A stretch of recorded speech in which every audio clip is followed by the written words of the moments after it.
Hi Tarot Rebels, welcome to today's video. My name is Michaela from Tarot Rebel and I'm super happy to see you joining me.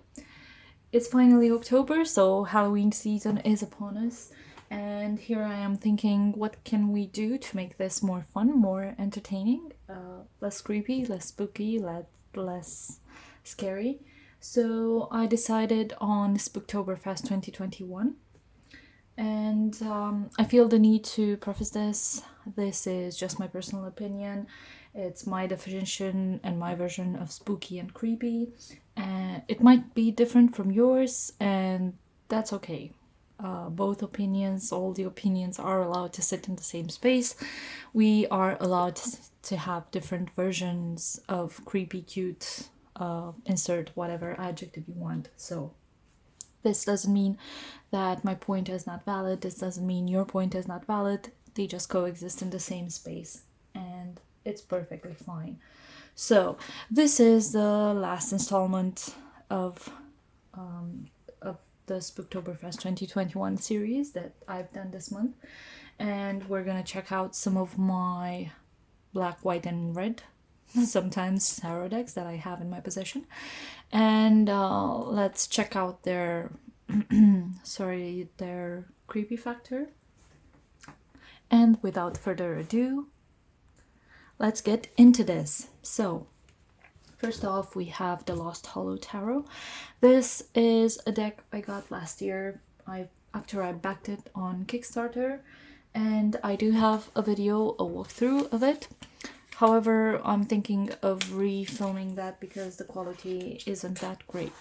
This is a nice, neatly tucked box that houses the deck. I've got some extra bits that I received with the deck. This is just a regular cardboard with the title, the logo of the creator, and some information on the back.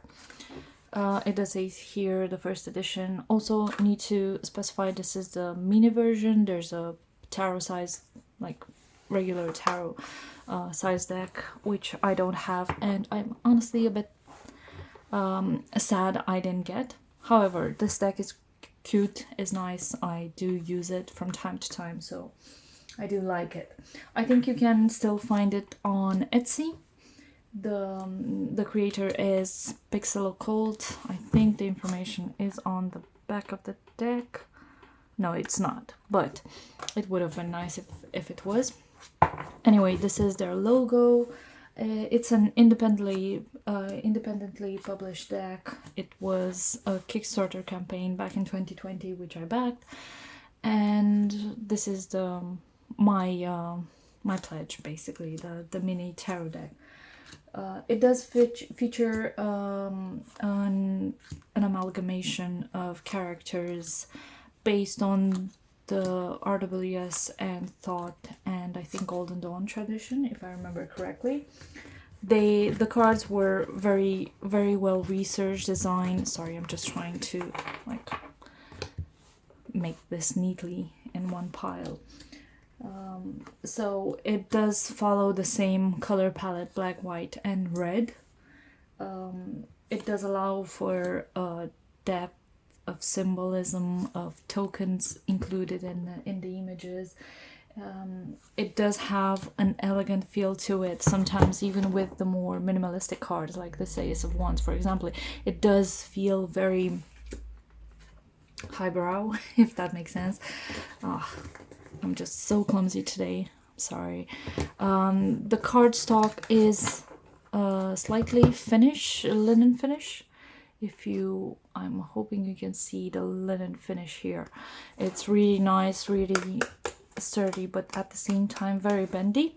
If that's it's of interest to you, I really enjoy this type of cardstock, and I think the quality of the deck is amazing in terms of production. However, like if you look at some of the cards, you can see the thought element that inspired it, and you can see also the creepy factor that inspired it. Like, look at the Four of Wands. This is a card of celebration. This is a card of indeed a fulfillment, a card sometimes associated with marriage, commitment, some sort of victory. But in this deck, you have four skeletons dancing around a fire pit.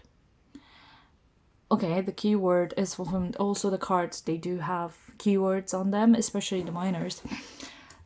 But it doesn't invoke that merriment that's usually associated with the Four of Wands. So we have that. It's a diverse deck in terms of bodies, in terms of people depicted in it. So that's something, if that's something you're interested in, it does have some sort of diversity to it. The pips are fully illustrated. Like, look at this. This is the Prince of Wands. It's not an able-bodied character, clearly. So you have some diversity in that aspect, if that's of interest. The minors are fully illustrated. I love this King of Wands. He's so gorgeous. I just love him. It does follow the traditional naming of the cards, so you can use it that way, but also has a certain thought element to it.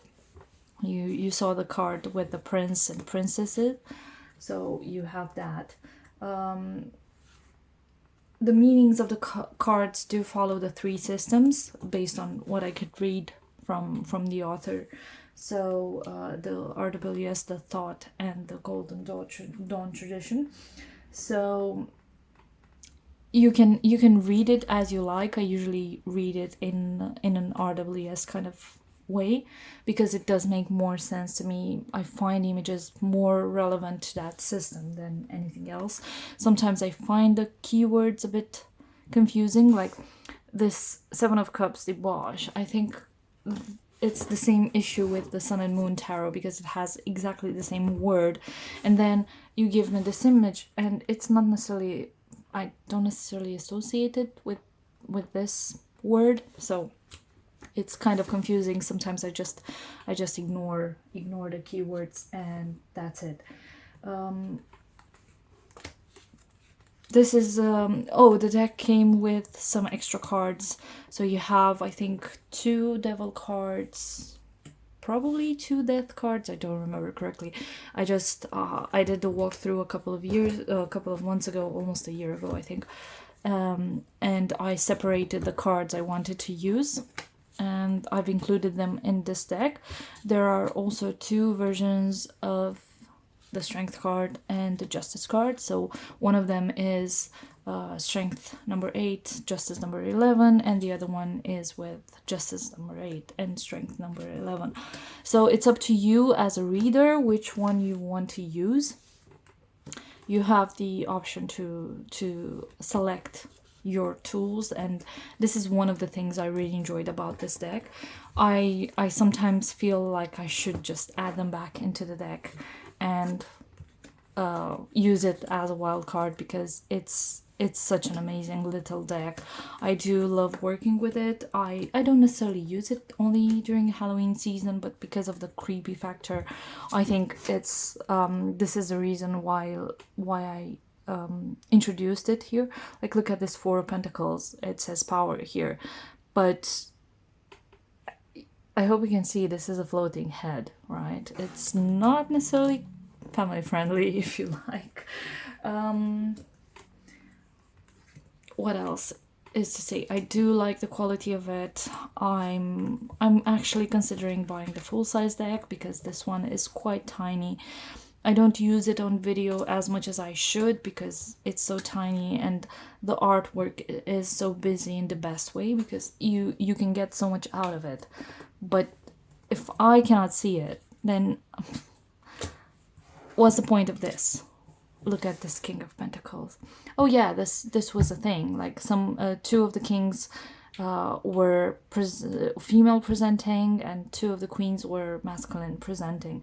So this is also a thing if you're interested in having a deck with a bit more diversity, with a really nice striking color palette, with amazing card stock. This is the deck. It's such a beauty to shuffle it. Like, let's try. Let's see if I can do that without embarrassing myself.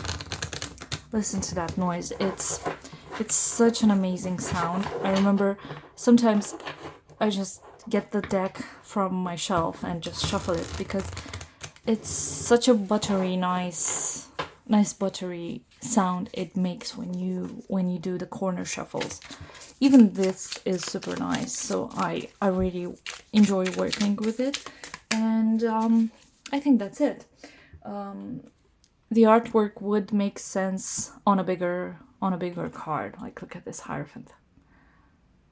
Creepy, esoteric, sexy, scary, amazing.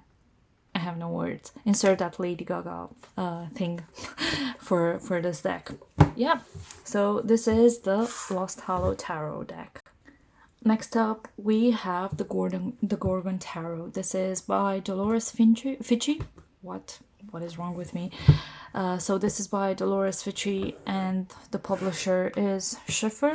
It comes in this really nice, like, magnetic clasp box. It's a round deck this time. It's one of my favorite decks. I'm not sure if it's in order. I don't think so. So, presentation wise, this is a deck I've seen on Lisa's channel, Lisa Papas, and I instantly fell in love with this deck. I will have to say I dislike this book. It doesn't make sense to me. I understand, like, visually it looks nice with the book sitting here. It's not so practical if you want to use it, and I do like to use the deck. So I've skimmed through the book a couple of times. I just cannot commit because of the landscape format. I cannot commit to using it full time. So the publisher is Schiffer, meaning that the cards have this very, like, you cannot shuffle this. I'm sorry, but just, like, I usually like split them like this and then shuffle, which is counterproductive because the cards are big, they're sticky, so it's and also they're round, so I cannot shuffle them in almost any way. It's a round deck, very shiny. There's also a tinier version, but you can see these have a lot of gloss. I'm planning on getting the Magician's Powder, Fanning Powder, what's it called, to be able to work with them. Sorry, my voice is cracking. But the deck is mostly black and white, bar from 2 cards.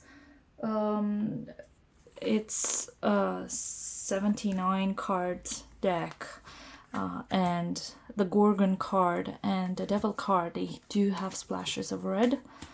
Otherwise, it's just this beautiful art that doesn't necessarily look creepy, but it's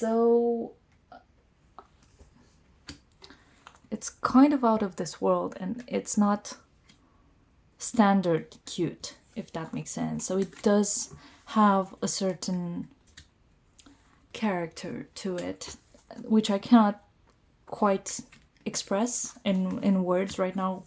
Again, words evade me, so I'm like not really good at saying why I think this deck is creepy. Like, this image, for example, does remind me of the Santa Muerte tarot deck, but it's not necessarily creepy. It's just a reminder of the futility of everything, the transience of life. But this King of Pentacles is absolutely, I don't know, looks like Nosferatu, but in a really, really bad way. And I think it's just because the line work kind of feels a bit childish, and it's not a diss at the artist, because I really, really enjoy working with this deck. It's just, it kind of has a certain gravitas, but also a certain mysticism to it. Like, this 5 of Swords is absolutely stunning, but it's absolutely soul-crushing sad. The 5 of Wands, again, like, look at the details in their clothing, but also it's just, I don't know, it has something that kind of makes me scared, sad, nostalgic, it invokes something in me, and basically it's what I want from a tarot deck, right? The additional card, the blind Gorgon, the Gorgon card, as I call it, is a major arcana card. So it's been added at the end of the major arcana, and you can use it as a wild card, as a significator if you want. I sometimes take it out. So this is the devil card. It does have some splashes of red. It does seem to convey a certain quality that's not necessarily kind to your soul, but also the deck is intended as a tool for shadow work. So if you're into that, I do suggest using this deck, because I think it holds so much power in it. I don't know, it has something that makes me think, makes me stop and think, first of all. I love this Judgment card, but it's, again, so creepy. The Nine of Swords, the Queen of Swords, and because it's so difficult to translate someone else's emotions, experience, wishes, dreams into a reading with this deck. I think this is why I primarily use it for myself. This is the Blind Gorgon. Again, this one has some splashes of red on the lead and the moon behind it. It's a very feminine deck with a certain predilection for using animals as familiars. As you can see, like there's an animal of some kind in almost every card, if not all the cards, like this rabbit here. It's just not very traditional in terms of artwork, but I think this is why I'm so drawn to it, because it feels like there's so much to unpack in this deck. Like, look at this Five of Pentacles. Look at this Five of Pentacles and tell me you don't feel the need to crawl back into a safe space and stay there until the storm is over. It just makes me feel like that. And even the more positive cards, I think, because of the line work and the colors, or the lack of colors actually, like the Sun card. Every time I see the Sun card, I keep asking myself, what's happening here? Are these humans? Why is there two of them? Why are they laying in the grass? What's happening? It kind of unlocks that part of myself that's not necessarily thinking. It's the part of myself that wants to meditate on the message of a certain card. Like, look at this beautiful King of Cups with the whale behind it, the fish, the cat, the fish again. It's just marvelous. And the author was, I think, Dolores was born in Spain and she now lives in London. She created this deck. I've seen an interview with her, and that was really cool.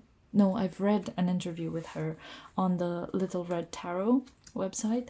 That was really cool, and I wish I could get the smaller version of this deck. It's one of my favorites. It's such a shame I cannot use it on others. I'm sure people would appreciate this type of artwork. Look at this Three of Swords with the familiar again, the bodyguard. I don't necessarily use this during spooky season. I use this alternating it with my Marielle, which is my soul deck, and alternating it with my Margaret Peterson, again, one of my soul decks. So I think this triad of decks will never leave my side because they are so great. I love this Magician. There's so much happening in this card, and it reminds me of that one line type of drawings where you draw an image without lifting your pen up from the paper. So yeah, the Page of Cups, and the Knight of Swords. Quality-wise, I would like to see this deck explored in a thinner, maybe not thinner, smaller version, because as you can see, the deck is quite big. Like my hand is the size of a CD, I think. I'd love to see it explored in a smaller version that's more easily shuffleable. Shuffleable, is that the word? Anyway, probably I would love to have it in a linen type of finish. Not sure if this is possible for round decks, but alas, a girl can dream, right? So this is the Gorgon Tarot, one of my favorite decks. I would love to hear your opinions on it, because this is a fabulous deck. Okay, moving on. We have the Orphic Tarot. So this is another Kickstarter deck, which I just recently got. This is the box. Reminds me of the Mermaid Tarot from, no, the Alice Tarot. I don't have the Mermaid Tarot from Dame Darcy, although I'm on the lookout for it. But this is the Orphic Tarot, which was started as a Kickstarter campaign. The creator is aka Skyweb here. And it's based on the mythos of Orpheus and Eurydice, so the Orphic Tarot. As you can see, this one also has splashes of red. This one is not in order because I just finished filming my walkthrough of it. So this one is not in order. I only recently received it, I think a week ago, something like that. And it's a perfect deck for shadow work. It does have a steep learning curve if you want to use it. The book tells you all you need to know. There are some already acknowledged typos and mistakes in the book and in the deck as well. But I wouldn't suggest this to a complete beginner. I think you need the book to fully immerse yourself in this world. Again, the color palette was red, white, and black, with some splashes of purple, orange, and yellow from time to time to reflect the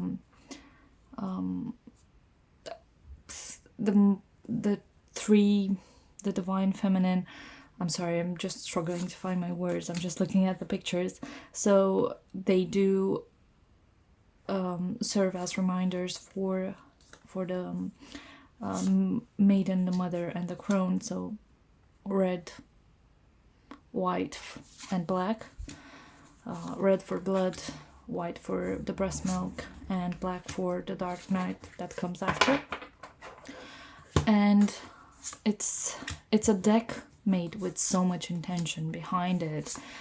I can see why it will take me some time to get used to working with it.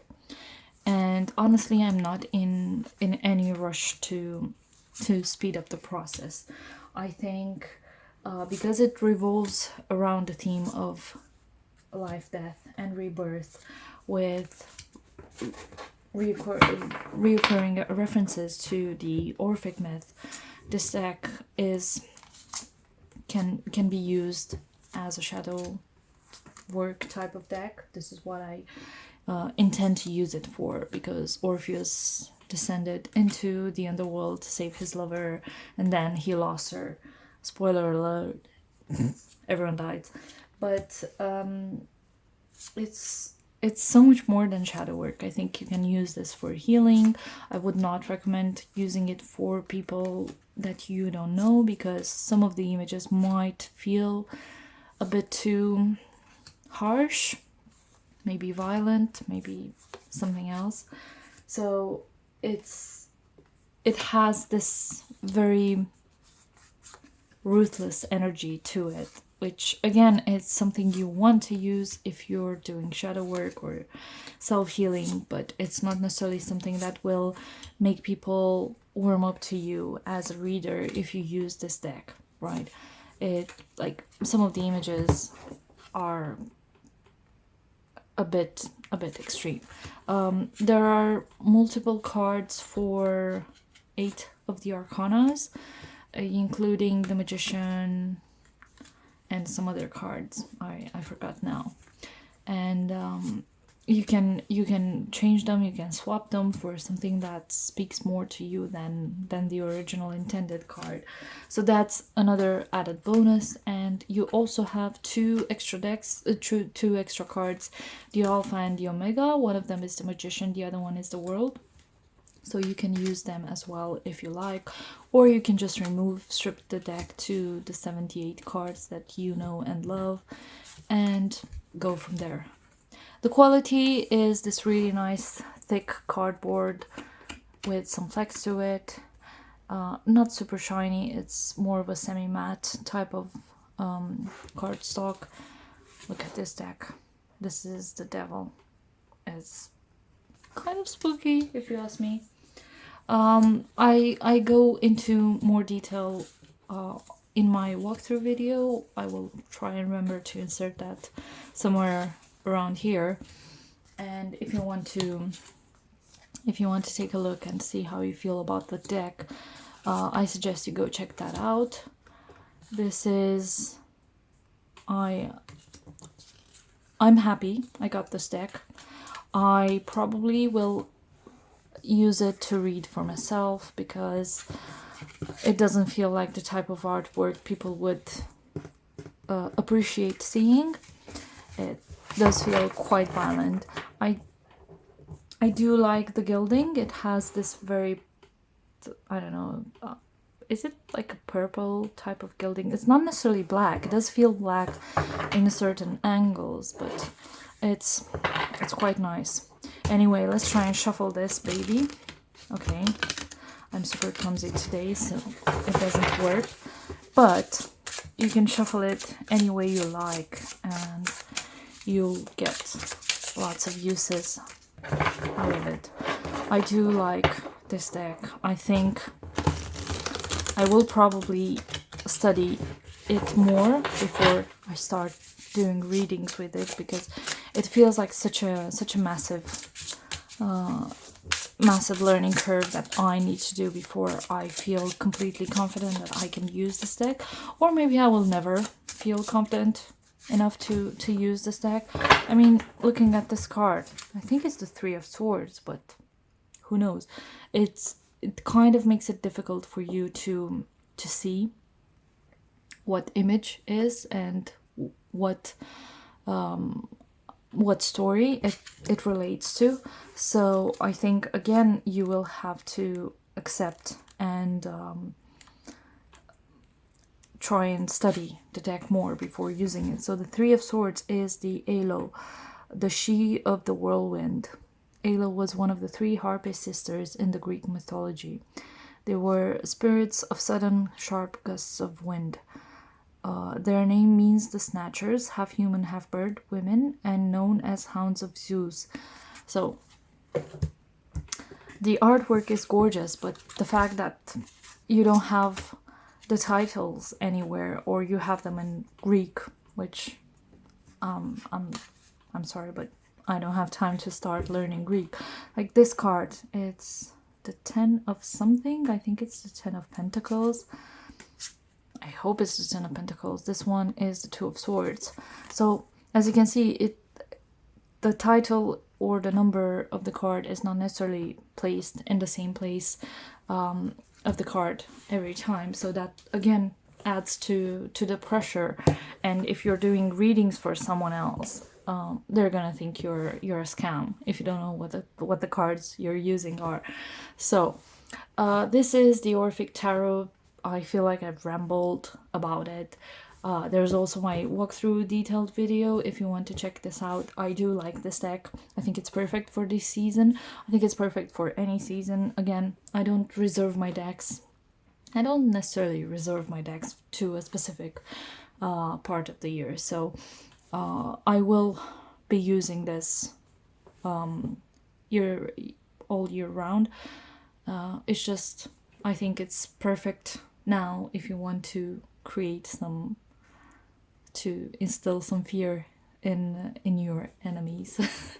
Okay, last but not least, no Spooktober is complete without the Goliath Tarot. So this is, oh wow, I'm struggling. This is flip top, I think it's called, box with this kind of book, and again with my pet peeve of having books in landscape format. I understand it's easier if you have the format like this. This is a meaty book with 8,000 words, if I remember correctly. It's a self-published. This is how the creator said it. It's a self-published alchemical shamanic manifesto based on the personal experience of the creator, Goliath. The deck itself sits neatly in this, I hope you can see, the velvety box. The cards are a dark brown, not necessarily black, or at least I don't see them black, but I think they should be black. Maybe it's my lightning. It's that bad. The backs are reversible. I haven't worked with this deck yet, and I haven't worked with it because this again feels like a learning curve. I'm sure you've seen the deck before, because who hasn't? It's a deck I really wanted in my collection. It doesn't have any humans. It does have a lot of mystical imagery, if you like look at this emperor, gorgeous. And also some of not some of the cards, all the cards have the title, the number here, and then the ruling father. For example, that's the emperor, but the empress was the alchemical mother, right? So all of them are associated with a specific, how should I call it, symbol. It does feel like it's suited for exploration, for self-healing, for mystical work, for shamanic work, if you like, for divination, if that works for you.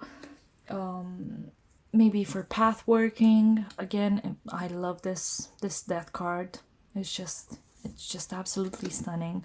The quality, obviously, it's amazing. But for some reason, I just dislike this devil, the Master of Lies. I don't know why. The devil card is one of my cards, so is the Queen of Pentacles. And I'm always looking, I love this star though. It's like, here you have the sky, but then you have this thing, which I think it's the ring in a tree log or something like that, and the star in the middle. I don't know, it's just something about it that like makes me dream wide awake. I love this this sun card, the beams of life. It has that childish approach to it without being in your face, without it being, I don't know, cheesy. This judgment card is absolutely magnificent, and it's called a transcendence. Wow, I need to take a nap, I think. The world card. And then we move into the minors. It's just such a well thought deck, and I can see the appeal. I'm really happy I got this. Like, the artwork is stunning. I do like this crayon work. I think it's crayon. It doesn't feel like something else. And I know people enjoy working with it. Again, this is a deck I would not... This is a card I have a problem with. So every time I pick up this deck, whenever I go to the Queen of Cups, and she's the mother of crystals, I think that this is a card that should be the Queen of Pentacles, but it's the Queen of Cups. Okay, fine. But the Knight of Cups makes more sense, and then the Page of Cups makes more sense. Let me go back to the King. This is the King of Cups, the Chief Eagle. This, again, I would have associated with maybe the King of Swords or the Knight of Swords. I would not have associated with that with the King of Cups. I love this Three of Pentacles. It's just, I don't know, there's something about it. The three wise masters, and with this kitty cat here, learning from them, and you can see the transfer of knowledge in this card, and it's just, it's something else. I love this Four of Pentacles with the goat in the middle of the mountain, on the top of the mountain, the prudent mountain goat. The goat is an animal I associate with, so again, it does make sense. This Five of Pentacles is absolutely fantastic. It's like everyone's circling you, trying to feast upon you, and you feel deserted, you feel abandoned, you feel attacked from all directions, right? It's just something else. The Six of Pentacles. I love the Seven of Pentacles, the rewarded frog. Look at that, like, there's so much wealth around this frog. It makes so much sense to me to have this card. Then the Eight of Pentacles. I don't want to make like film a walkthrough specifically. I love this Ten of Pentacles, the oyster of Metatron. This King of Pentacles is absolutely stunning. So, as you can see, the deck is split in two, and you have the cards sitting in this neat box here. It's just, let me continue. This is the Queen of Pentacles. She's the Indian Hema mother. While I do like this image, for example, I think the Queen of Crystals would have been a better choice. But I do understand this one as well, because it's such an abundant feeling seeing this image, and with the third eye here, and the nose ring, and all the embellishment, and the crown, and the crystals again. It's just, I don't know. Maybe the more I look at it, the more I see it. I'm not sure. This Knight of Pentacles is gorgeous. So I'll just walk through them a bit faster. I love the Two of Wands. This is an image I've seen in other decks. Not necessarily exactly the same, but every time I see it, I keep wondering who did it first, obviously. I love this this Four of Wands, the beaming vessel. This Five of Wands is so simple, so stunning. Six of Wands, the Goliath hive. I love this Eight of Wands, because Eight of Wands is a card I don't necessarily connect with, or I don't connect with easily, but in this specific instance, I think it works perfectly for me to make it easier to understand. I love this Ten of Wands. Lovely Queen, lovely Knight. It's just, the whole deck is, as I said, very intentional. This Two of Swords is absolutely stunning. This Three of Swords is the bleeding raw heart. I love it. On top, like in this glass thing on top of a cut down tree. I love this Four of Swords. It's just, there are so many cards that are so well done in this deck, like the Seven of Swords, the Thief in the Night. And the keywords, I think they make so much sense. I love this Eight of Swords, and let me show you why. Like these water bubbles, they are so well done. They feel so realistic. I just absolutely adore it.